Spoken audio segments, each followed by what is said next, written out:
Bonjour et bienvenue sur cette vidéo We4Me consacrée aujourd'hui à l'apprentissage des bases du tableur de Microsoft Excel. Nous allons travailler sur la version Excel 2016 qui est la dernière version sortie à ce jour. Si vous n'avez jamais utilisé Excel ou si vous désirez revoir certaines bases, vous êtes au bon endroit. Je vous rappelle que tous les fichiers utilisés dans cette formation, des exercices inédits avec leurs corrections, sont disponibles sur le site we4me.fr en téléchargement. Ceci étant dit, nous allons commencer. Nous avons juste ouvert une fenêtre Excel vierge. Je vais commencer par une petite description de la fenêtre. Donc tout en haut, nous avons les boutons d'accès rapide, la disquette forcément pour enregistrer, les deux flèches pour annuler ou rétablir. Donc, dès que vous faites des bêtises, pensez à annuler vos actions. Vous avez à la fin un petit triangle qui vous permet de rajouter des boutons. Donc notamment, ce qui pourrait être très intéressant, c'est de rajouter le bouton ouvrir pour ouvrir des fichiers déjà enregistrés, rajouter pourquoi pas l'aperçu avant impression pour voir votre feuille avant d'imprimer. Juste en dessous de cette barre d'accès rapide, vous avez l'affichage des rubans. Donc le ruban accueil qui va vous permettre de retrouver tous les boutons concernant la mise en forme, notamment des cases. Le ruban inséré qui va vous permettre d'insérer des nouveaux objets dans votre feuille Excel, bon, etc., etc. On les verra au fur et à mesure. Dans le ruban accueil, vous avez par exemple un groupe de boutons qui concerne la police, un groupe de boutons qui concerne l'alignement, etc. Vous avez, si jamais vous ne trouvez pas le bouton qui vous intéresse, la possibilité de cliquer sur la petite flèche en bas à droite qui vous permet d'ouvrir une autre fenêtre dans laquelle en général on trouve toutes les options. Juste en dessous du ruban, vous avez la barre de formule, donc celle qui vous donne votre position dans votre quadrillage Excel. Donc là je suis par exemple en position A1, donc colonne A, ligne 1. Si jamais je clique dans une autre case, hop, j'ai ma position qui s'affiche tout de suite, donc je suis en D5.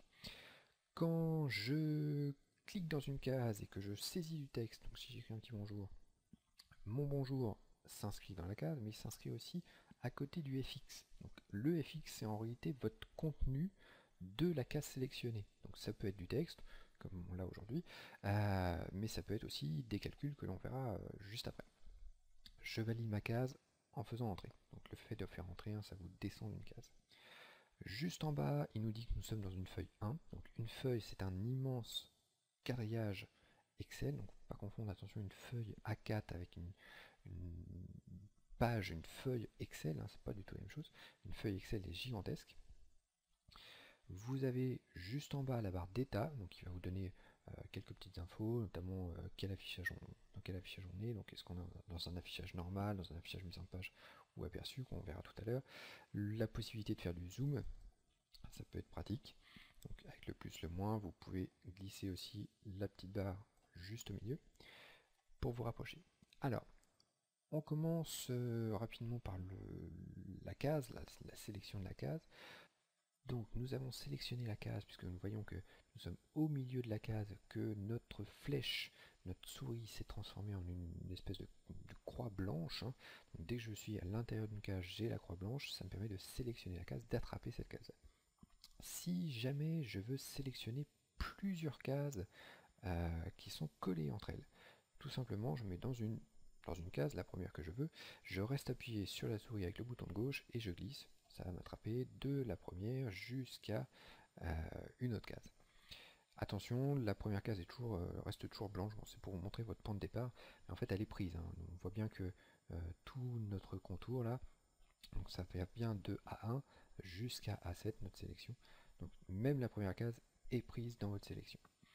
Si jamais j'ai besoin d'attraper plusieurs cases qui ne sont pas collées, dans ce cas-là, j'attrape une première case en cliquant dedans, et avec CTRL, en maintenant CTRL sur votre clavier, vous pouvez attraper d'autres cases en même temps. Donc ça me permet de sélectionner des cases qui ne sont pas collées.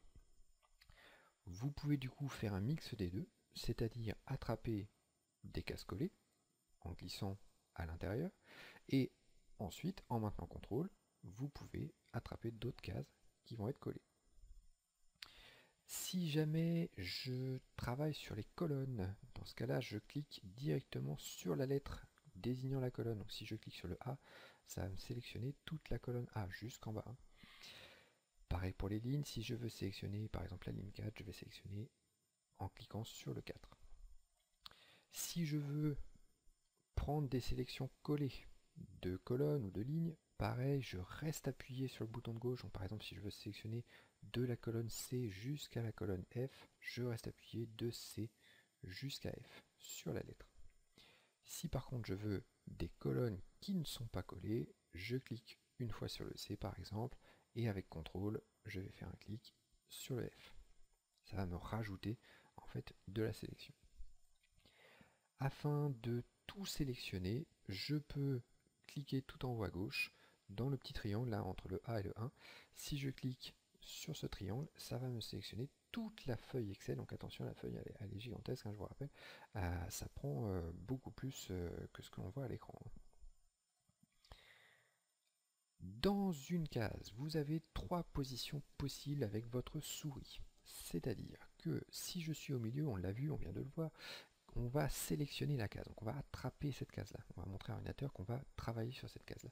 Si jamais je me mets sur le trait de contour, je vois que ma souris se change en 4 flèches, et ces 4 flèches en fait vont vous permettre de déplacer la case. Donc je reste appuyé et je glisse, et ça va me déplacer le contenu de ma case. Je reprends, je me mets sur le contour de la case, je reste appuyé et je glisse. Ça me déplace. Troisième position possible, c'est sur le petit carré qui est en bas à droite de la case. On voit que quand on est dessus, on a une espèce de plus tout noir là. Je reste appuyé et pareil, je glisse. Cette position-là va me recopier la case. Donc attention, là vous allez vous retrouver avec plein de bonjour partout. Donc on peut recopier en vertical, je peux reprendre le petit carré et le recopier aussi à l'horizontale.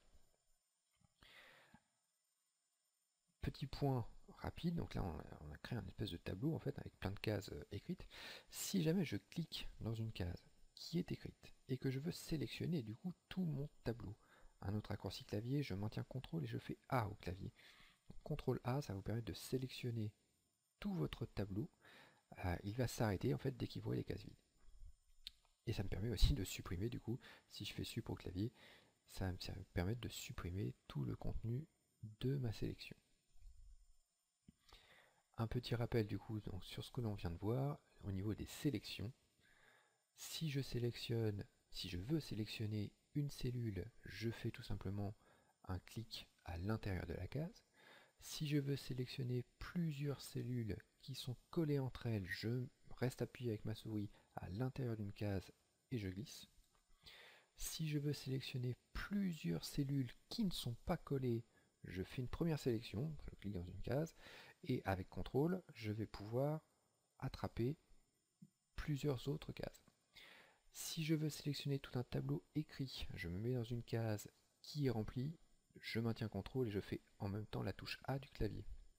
Si je veux sélectionner toute la feuille, je peux me mettre en haut à gauche de mon quadrillage Excel, je fais un clic sur le bouton qui ressemble à un triangle.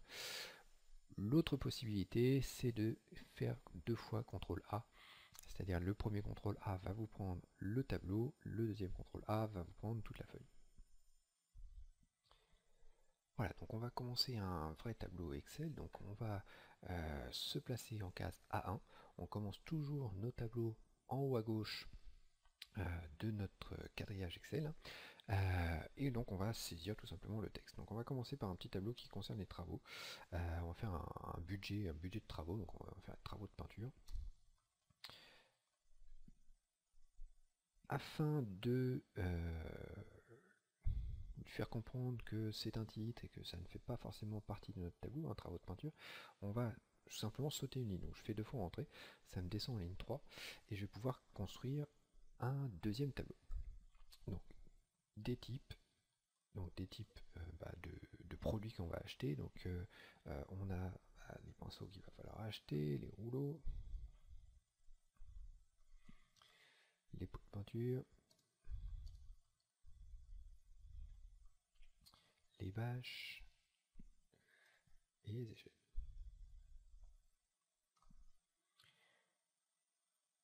Je me replace en case B3 pour pouvoir noter le nombre de produits achetés. et je vais pouvoir inscrire des chiffres donc juste en dessous. Donc j'ai 4 pinceaux, 2 rouleaux, 6 pots de peinture, 2 bâches et on va dire une échelle. On voit du coup que notre pot de peinture déborde de la case et du coup ça nous a un peu mangé le texte. Mais faut pas s'inquiéter, on continue de taper, on fera ça juste à la fin, on corrigera juste après. Je me replace en case C3, on va avoir donc, le prix hors taxe, donc ça va coûter 6 € des pinceaux, 12 € le rouleau, 17 € le pot de peinture, 4 € les vaches, et puis on va dire 120 € les échelles. On pourra du coup en calculer le total, qu'on fera juste après, donc ça sera un calcul. On aura aussi un montant de TVA, pardon, si j'écris bien ça serait mieux. Voilà. Ensuite on pourra calculer du coup le TTC de tout ça.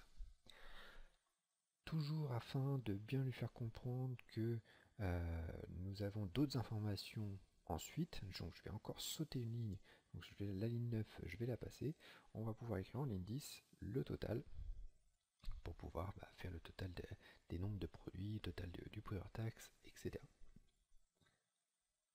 Voilà, donc le tableau vient d'être saisi, on a tapé, on a dit le texte au kilomètre, je vais l'enregistrer dès maintenant, donc un petit coup de disquette, on va l'enregistrer sur le bureau,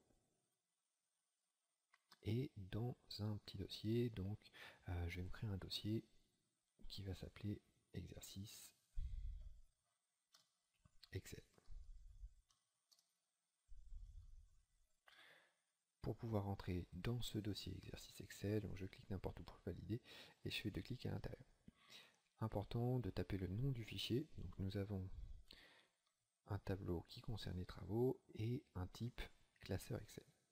Je vais enregistrer tout ça. Pour savoir si c'est bien enregistré, un petit réflexe à avoir, toujours regarder en haut le nom du fichier, donc le nom a changé, ça peut être classeur 1 tout à l'heure, vous n'avez pas de nom en fait, et maintenant ça s'appelle travaux. Donc s'il connaît le nom, c'est que c'est bien enregistré, donc ça part bien.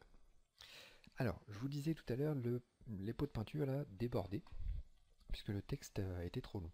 Donc afin d'agrandir votre colonne A, tout simplement on se met entre le A et le B, on voit qu'on a une espèce de petite flèche, une double flèche, qui va vous permettre d'agrandir. Donc je reste appuyé, je glisse, et ça me permet d'agrandir ma colonne A.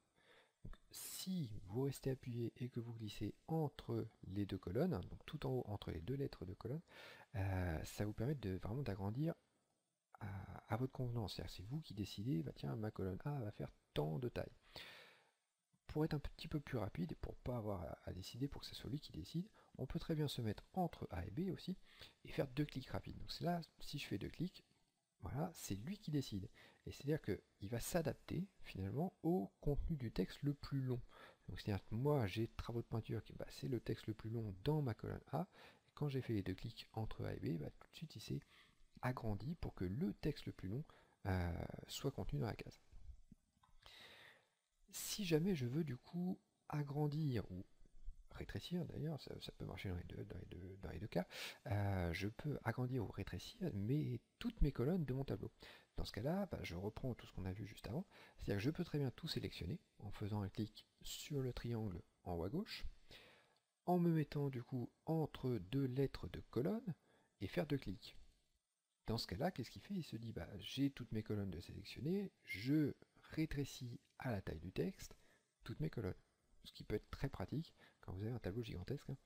Vous avez, je sais pas, 50 colonnes d'informations et vous voulez en voir le plus possible à l'écran. Dans ce cas-là, vous faites ça, vous sélectionnez tout avec le petit triangle et entre 2 lettres de colonne, vous faites 2 clics, tout se rétrécit au minimum. Bon, alors ça c'est bien, c'est pratique, mais par contre c'est pas très joli du coup pour nous parce que forcément on a des colonnes avec juste le NB là, juste le TTC, et du coup ça fait des colonnes assez petites. Donc à l'affichage ça va faire un peu moche. Donc autre possibilité, si je veux agrandir plusieurs colonnes et les mettre à la même taille, dans ce cas-là, toujours le même principe, il faut que je lui montre que je travaille sur plusieurs colonnes en même temps. Donc, par exemple, ici, je vais sélectionner de B jusqu'à F. Donc, je reste appuyé sur le B jusqu'à la colonne F. Ça veut dire qu'on travaille sur toutes ces colonnes-là en même temps. Alors, si je fais 2 clics, ça va pas aller puisque ça veut dire que il va essayer de rétrécir à la taille du texte, donc ça va pas être bon. Ben, je vais faire l'inverse justement. Je vais rester appuyé entre B et C, et c'est moi qui décide la colonne. Donc on voit que à l'écran, en fait, ça ne m'agrandit que la colonne B. Mais quand je lâche, eh ben, elles deviennent toutes identiques. C'est-à-dire que, en fait, j'agrandis ou je rétrécis une colonne, et il fait en sorte que toutes les autres soient de la même taille. Tout ça, je parle des colonnes parce que c'est ce qu'on fait en général, mais ça marche aussi exactement pareil pour les lignes. Donc, par exemple, si je prends la ligne 1 et 2, donc je reste appuyé du 1 jusqu'au 2, ça me sélectionne les lignes 1 et 2. Si je me mets du coup sur le petit trait entre le 1 et le 2, je reste appuyé et je glisse. Donc c'est moi qui décide de la hauteur de la ligne 1. Quand je lâche, il me fait en sorte que la ligne 2 soit identique. Donc ça, pensez-y, hein, agrandir les lignes, les colonnes, très rapide. Ça vous permet de faire des choses un peu plus jolies. Alors, on voit que quand j'ai agrandi ma ligne 1, travaux de peinture, du coup, il est arrivé en bas de la case. Donc, par défaut, en fait, tous les textes sont en bas des cases. Donc, si je veux remettre, centrer ce travaux de peinture, je clique à l'intérieur, forcément, je le sélectionne, et vous avez toute une section alignement qui va permettre d'aligner tous les textes. Donc forcément, on voit quand on passe sur les petits boutons, on a des petites infos hein, qui s'affichent toutes seules. Donc aligné en haut, aligné au centre ou aligné en bas. Et on voit qu'on est déjà aligné en bas, hein, le bouton est déjà actif. Donc je vais pouvoir du coup le recentrer à la verticale. Je peux aussi le centrer à l'horizontale, mais centrer à l'horizontale, on voit que ça marche bien, mais ça ne marche que dans la case en fait. C'est-à-dire que si je veux faire en sorte que travaux de peinture, il soit joli, il soit sur toute la largeur de ma page, ça fait un peu, ça va pas faire terrible. Donc, si je veux faire en sorte que mon travaux de peinture aille de la case A1 jusqu'à la case F1. Toujours pareil, je vais sélectionner, je vais montrer que je travaille sur ces cases-là, donc je glisse de A1 jusqu'à F1. Et vous avez un petit bouton là qui ressemble à une case qui s'agrandit. Quand on passe dessus, il nous dit ça va fusionner et centrer. C'est impeccable, c'est ce que je veux. C'est-à-dire que je veux que toutes ces cases-là, de A1 jusqu'à F1, ne fassent qu'une seule case. Je clique et notre case est bien centrée. Afin de faire un petit point sur la mise en forme, nous avons du coup tout ce qui concerne la police. Donc le calibri, c'est la police par défaut, hein, c'est la forme des lettres. Donc ça, vous pouvez changer, il y a une grande liste gigantesque. Vous mettez ce que vous voulez, ça, peu importe. C'est juste pour voir que ça nous bouge bien le texte. Le 11, c'est la taille du texte. Je vais pouvoir agrandir. Voilà, en taille 22. Alors attention, si vous voulez par exemple, je sais pas, de la taille 21. Il ne propose pas le 21, mais il n'y a pas de problème. En fait, vous pouvez tout à fait effacer le chiffre et en mettre un autre à la place. Donc je tape 21 et je fais entrer. Et voilà, là j'ai de la taille 21. Les deux A. Donc le premier A qui va vous permettre d'augmenter la taille du texte. Donc si je fais des clics, on voit que le chiffre à côté en fait augmente. Donc forcément mon texte augmente aussi. L'autre bouton, pareil mais dans l'autre sens. Je vais rétrécir mon texte. On voit que ça me rétrécit mon chiffre. Donc voilà, c'est exactement pareil. Hein. Tous ces boutons-là concernent la taille du texte. Ensuite, mettre en gras, donc ça va accentuer un petit peu les lettres. Mettre en italique, ça va les pencher. Ou le S pour souligner. Ça, pas de souci. Le bouton de bordure, je vais le passer, on y reviendra un petit peu juste après. Le pot de peinture, un pot de peinture qui s'inverse, qui va vous permettre de colorer votre case ou vos cellules. Donc on va faire une petite couleur. Et le A qui est souligné d'une couleur qui vous permet de colorier le texte. Voilà, donc notre titre est bien fait, impeccable. Je vais pouvoir attaquer mon tableau juste en dessous. Alors, pour aller un petit peu plus vite, on va essayer d'appliquer ce qu'on a vu juste avant. C'est-à-dire, je voudrais sélectionner de type jusqu'à échelle et en même temps de nombre jusqu'à TTC. Je veux tout sauf les chiffres. Donc, je sélectionne en glissant de type jusqu'à échelle. Donc ça, pas de problème, c'est collé, on peut glisser à l'intérieur. Par contre, si je veux sélectionner de nombre jusqu'à TTC, là ça va plus être collé, donc là il va pas aimer. Donc si je veux rajouter de la sélection, je vous rappelle, on maintient CTRL au clavier, et là, avec CTRL, je vais pouvoir glisser de nombre jusqu'à TTC. J'ai ma sélection qui est bien faite, je vais pouvoir du coup appliquer de la mise en forme. Donc, par exemple, je vais centrer mes textes, je vais remettre une petite couleur de fond avec le pot de peinture, je vais changer la couleur du texte. Là, on commence à avoir un petit tableau joli. Alors, petite chose quand même, je vois que j'ai bien fait mon tableau, par contre j'ai oublié de prendre le total. Donc ça c'est un peu embêtant. Si je me dis maintenant, tiens, mon total en bas là, je voulais faire exactement la même décoration que type ou que pinceau, etc. Il n'y a pas de souci. Vous pouvez très bien prendre une case qui est bien faite. Donc, il y a déjà la mise en forme de fait, il y a déjà les couleurs, il y a déjà la police de paramétrer. Donc, je prends mon modèle en fait, et je vais aller cliquer sur le pinceau qui s'appelle reproduire la mise en forme, qui va permettre justement de recopier la décoration. Donc je fais un clic sur mon pinceau, on voit que mon modèle est pris, et je vais pouvoir le répéter sur le total. Voilà, pensez à enregistrer. Dès que vous faites des bonnes actions, pensez à enregistrer. Ensuite, pour pouvoir faire les bordures, les traits du tableau, parce que là en fait on voit qu'il y a des cases, mais les traits ne vont pas s'imprimer, donc ça c'est un peu embêtant. Vous allez pouvoir le voir si vous cochez l'aperçu avant impression tout en haut, qu'on a rajouté juste avant. Donc, je vais à l'aperçu avant impression, je vois que j'ai bien ma feuille, mais du coup je vois qu'il n'y a pas les traits du tableau. Ça ressemble pas vraiment encore à un tableau. Pour revenir, je reviens avec la flèche en arrière. Donc je voudrais des traits sur tout mon tableau, du coup, et je voudrais qu'il le fasse le plus rapidement possible. Donc je vous rappelle, je clique dans une case qui est écrite, qui est saisie. Le fait de faire le raccourci clavier CTRL avec la touche A va vous sélectionner tout le tableau, même les cases vides, puisqu'il prend vraiment tout le tableau, il voit que en dessous de TTC, il pourrait y avoir des choses. Pour faire les traits, c'est le bouton que j'ai passé juste avant, donc juste avant le pot de peinture, vous avez le bouton de bordure. On va pouvoir faire la petite flèche de la bordure.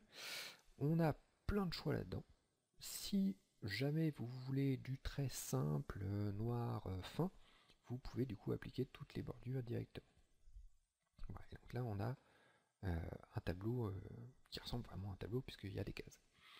Si jamais les traits ne vous plaisent pas trop, je recommence. Je clique dans une case qui est remplie, je fais CTRL A pour que ça me sélectionne tout mon tableau. Et je vais pouvoir aller changer encore les traits. Donc, je refais le petit triangle des bordures. Et je vais aller plus loin. Donc il va falloir aller dans autre bordure pour pouvoir avoir plus de choix. Tout en bas, dans autre bordure.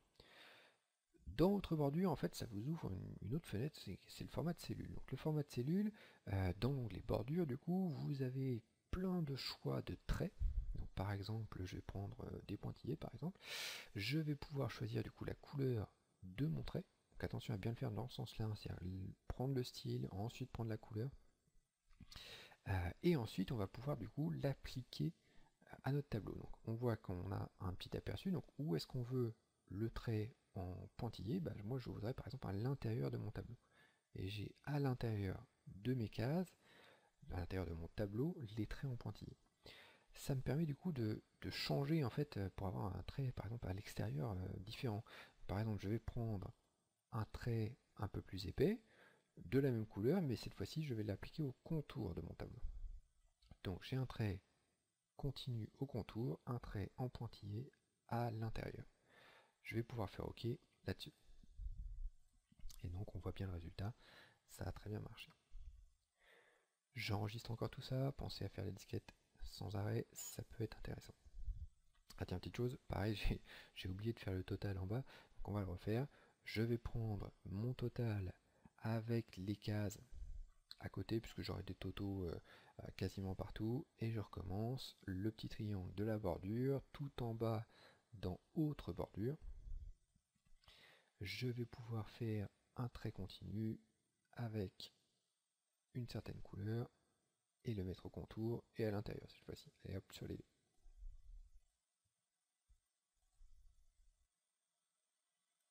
Voilà. Afin de centrer les chiffres qui sont dans les cases, donc je vais pouvoir prendre tous ces chiffres-là et faire le bouton centrer. Petite chose sur le prix c'est des euros, donc j'attrape mes cases, je glisse à l'intérieur. Pour les mettre en euros, vous avez un espèce de billet de banque avec des pièces de monnaie. Si vous faites le petit triangle de ce bouton-là, vous pouvez les mettre en euros, ça sera plus joli. Donc il vous fait à chaque fois deux chiffres après la virgule, il vous met le symbole euro à l'intérieur.